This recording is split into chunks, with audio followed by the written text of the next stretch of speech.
Bonjour et bienvenue pour cette première infoformation en ligne de SDWorks dans le cadre des élections sociales de 2016. Notre intention est, dans les mois qui suivent, à côté des autres canaux d'information que vous connaissez peut-être déjà, donc notre guide pratique, le site web, les lettres d'information et déjà certaines formations, vous donner lors de courtes sessions des réponses pratiques à un certain nombre de questions auxquelles vous pourriez être confrontés lors de la procédure. Le sujet de cette première session est de parcourir, l'idée est donc de parcourir ensemble le calendrier de la procédure qui doit, comme vous le savez peut-être, être strictement suivi. La procédure des élections sociales dure 150 jours calendrier, et se greffe essentiellement sur deux dates importantes qui portent les noms de X et Y, sachant que Y est le jour où les travailleurs vont voter.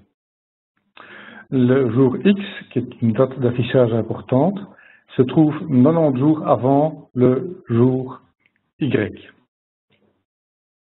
Alors, vous le savez très probablement que les élections sociales vont avoir lieu entre le 9 et le 22 mai.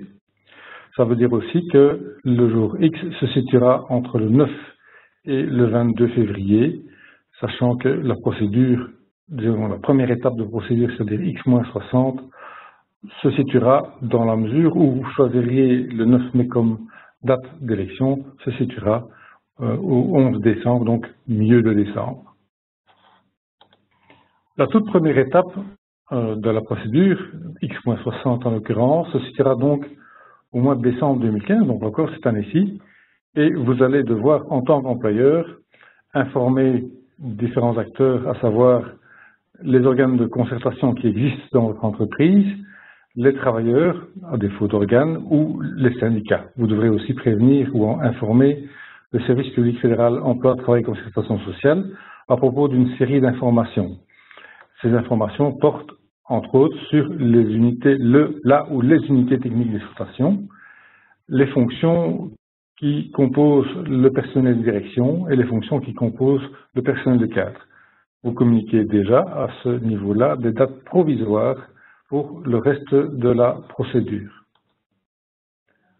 Une fois ces informations communiquées, vous allez devoir concerter avec les travailleurs au travers des organes de concertation quand ils existent à propos de ces différents éléments, puisque je pense qu'on peut facilement comprendre que ces éléments peuvent avoir une conséquence stratégique ou tactique, tant pour les employeurs, pour le côté employeur, que pour les travailleurs.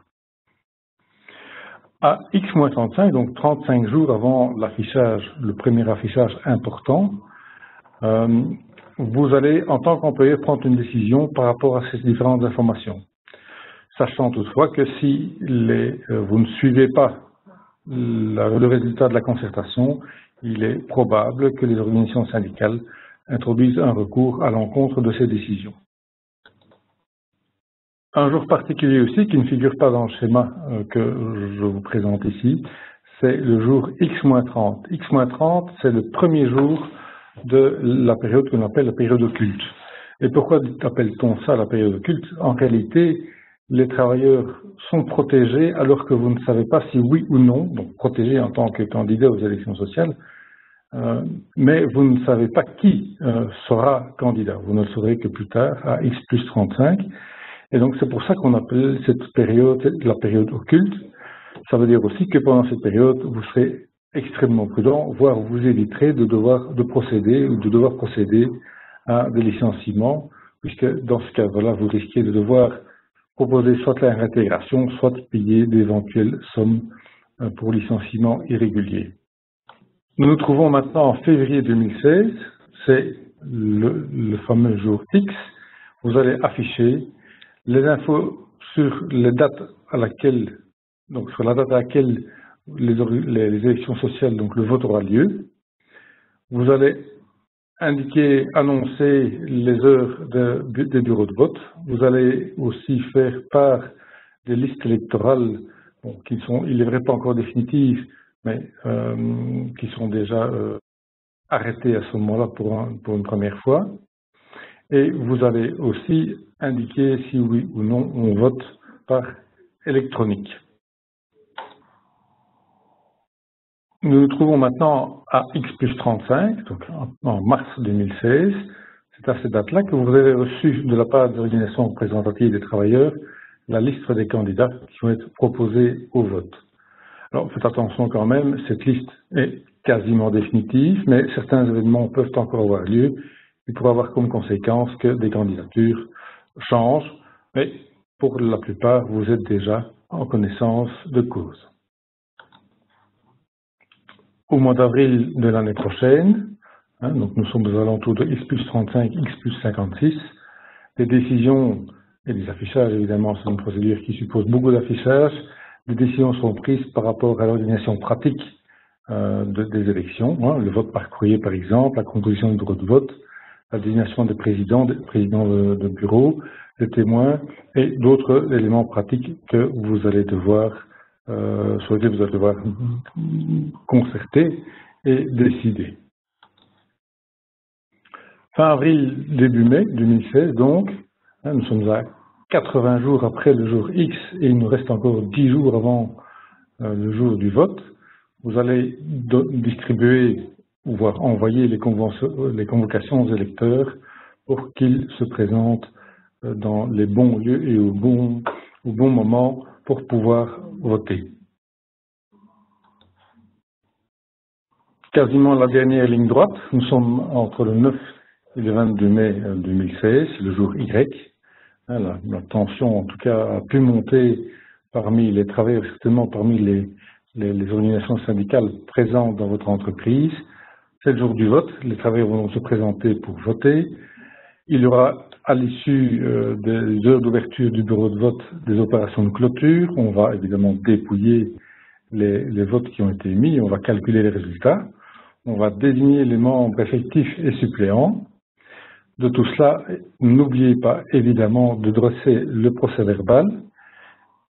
Il y aura lieu de le communiquer à différentes instances, mais aussi, petit conseil, conservez bien ces documents puisque la situation de protection des travailleurs qui sont candidats, qui ont été élus comme membres effectifs ou membres suppléants, dépend de leur, si j'ose dire, carrière en tant que mandataire représentant des travailleurs.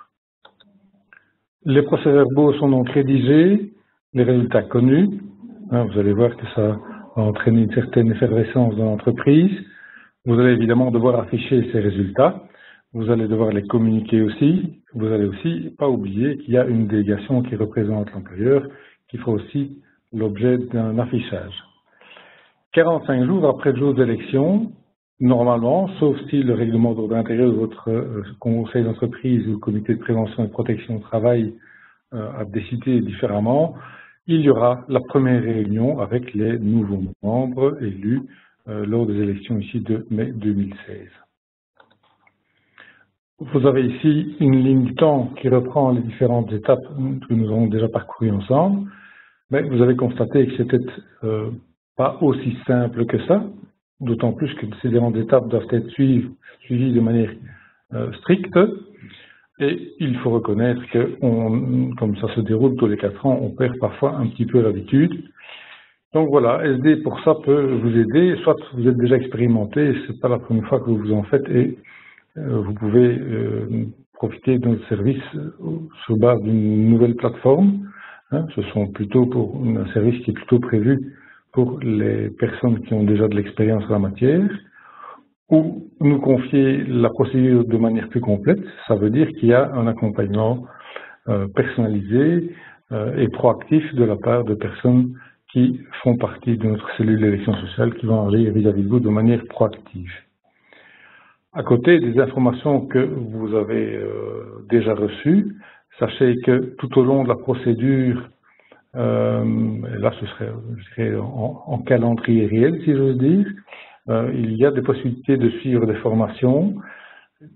3 parties à cette formation. La première formation, c'est toute la procédure qui se déroule avant le jour X. La deuxième partie de cette formation, c'est entre le jour X et le jour Y. La troisième partie est plus particulièrement destinée au président du bureau de vote et de manière générale explique plus en détail la façon dont cela va se dérouler le jour de l'élection à proprement parler. Voilà, il me reste pour aujourd'hui à vous remercier de votre attention. Je vous donne rendez-vous à la prochaine session. Au revoir et à bientôt.